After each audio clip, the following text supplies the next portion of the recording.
সারা ভারতবর্ষব্যাপী দেশের প্রত্যেকটি জেলায়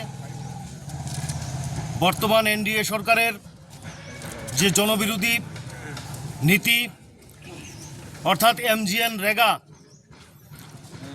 যে আইন গরিব মানুষের কাজের অধিকার, সে অধিকারকে ছিন্ন করেছে, অধিকারকে হরণ করেছে। MGNREGAর পরিবর্তে ভিবি গ্রামজি নামে একটা প্রকল্প এই দেশের বিজেপি সরকার নিয়ে এসছে গ্রামীণ মানুষের অর্থনীতিকে বিপর্যস্ত করার জন্যে, গ্রামীণ মানুষকে ভাতে মারার জন্যে। এর বিরুদ্ধে প্রতিবাদ জানাতে আজকে আমরা মাননীয় জেলা শাসকের নিকট আমরা গণধর্ণা এবং গণডেপুটেশন আমরা প্রদান করতে যাচ্ছি। আমরা চাই যে ঐতিহাসিক যে কর্মসূচি, যে আইন ইউপিএ সরকার নিয়েছিল বা গঠন করেছিল, মহাত্মা গান্ধী গ্রামীণ যোজনা MGNREGA নামে সারা ভারতবর্ষের শ্রমজীবী অংশের মানুষের, গরিব মানুষের অর্থনীতিকে কিছুটা হলেও সমৃদ্ধ করেছিল।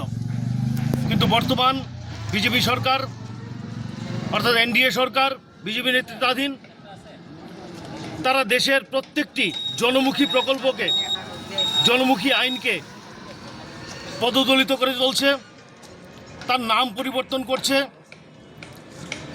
এবং গরিব অংশের মানুষকে ভাতে মারার চক্রান্ত করছে। তার বিরুদ্ধে আমাদের প্রতিবাদ। এই ভিবি গ্রামজির নামে ওনারা বলেছেন যে 125 দিনের কাজ হবে, 100 দিনের কাজ, এটা নাকি 125 দিন হবে। এটা সম্পূর্ণ জুমলা।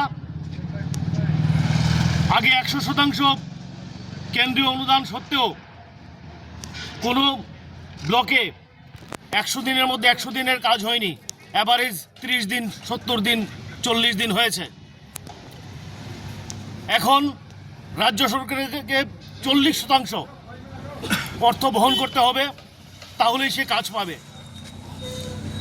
ফলে আমাদের রাজ্য সরকারের অর্থনীতি, নিজস্ব আয় খুব একটা বেশি নেই।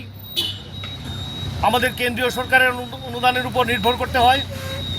তাই আগামী দিন এই রেগা প্রকল্প বাতিল করে যে ভিবি গ্রামজি চালু করেছেন, সেটা ব্যর্থতায় পর্যবসিত হবে এবং গ্রামীণ মানুষের অর্থনীতিকে পঙ্গু করে তুলবে। তাই তার বিরুদ্ধে আমাদের প্রতিবাদ। রেগা আইনকে পুনর্বহালের দাবিতে আমাদের আন্দোলন সারা ভারতবর্ষব্যাপী চলছে এবং চলবে।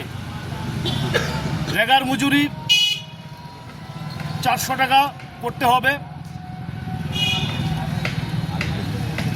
আগের যে সমস্ত আইনগুলো ছিল সেই আইনগুলোকে পুনর্বহাল করতে হবে। ধন্যবাদ।